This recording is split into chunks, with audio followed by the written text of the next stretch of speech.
Okay, I'm going to record this for my friends because I want you guys to think about this. It's an interesting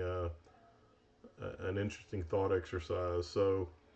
Um, I was trying to. Pat, Kaylee and I were chatting about it, and we were trying to decide how will we be able to determine how much of this COVID deaths were being overreported because we keep hearing all these, pressure from the doctors. The hospitals get $13,000 for admitting a COVID patient. They get $39,000 for putting one on the ventilator. So then there are a lot of pressure to report COVID, even if they don't really have all the evidence to prove it. So the question is, how are we going to be able to determine that? And the best way to determine this, in my opinion, will be looking at statistics from history. And so if you look at it right now, I've actually found this number in a couple of places, but this is a U.S. death clock.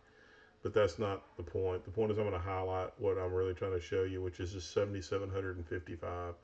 That's how many deaths on average that occurs every day in the United States historically. I also found some other graphs. They're actually showing that is actually going up. So in the future, this may be, say, 8,000 per day next year because the population and all that. But I also found, let's see, this is the other one I found. So this shows you the number of deaths per day by month. So again, this shows you that same number around 7,700 where I'm pointing. And then you see how in the months, the winter months is higher.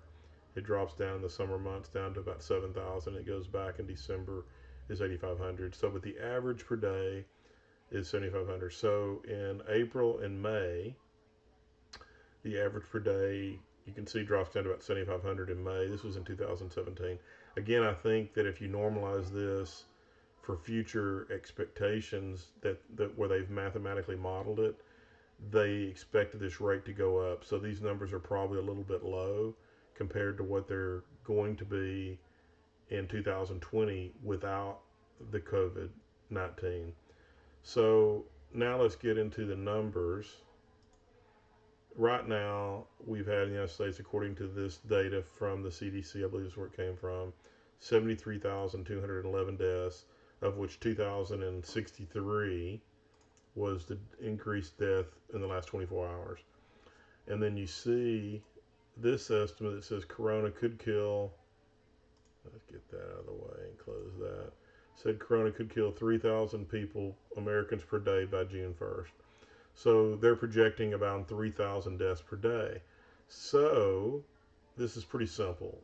We don't have to actually uh, overanalyze this, in my opinion. Now maybe I'm missing something, but I'm going to post this, and you guys can comment and you can disagree. And happy to listen to any disagreement. Which is in 2021 and 22, we should be able to look back, and if the average deaths in 2020 based on historical trends, where let's say we're 8,000 deaths per day, that means in June or May or whatever month you want to pick, right now 2,000, there should have been 10,000 die per day in May because we just saw, according to this data, 2,000 died from corona in the last 24 hours. So we're on May the 6th, 2020.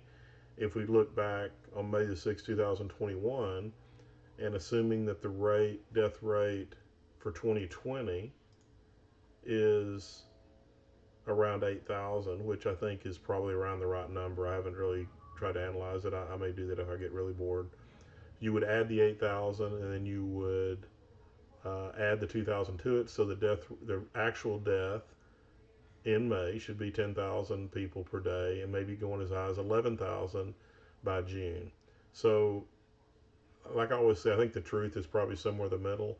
I doubt very seriously that all of these 2 to 3,000 people that could be dying in May and June are all corona related. The whole question is, did they die sooner than they would had, statistically speaking? And the answer is, it probably is speeding up the death of some people that already have other comorbidity kind of issues, lung, heart, so forth. But we'll know in the future, looking backwards, whether or not this was being accurately reported or whether or not it really was being biased by information that was being pressured from politics or whatever else is causing it. So anyway, I wanted to record this for posterity's sake. You guys can disagree, you can agree. I'd love to have your comments. So take care, stay healthy.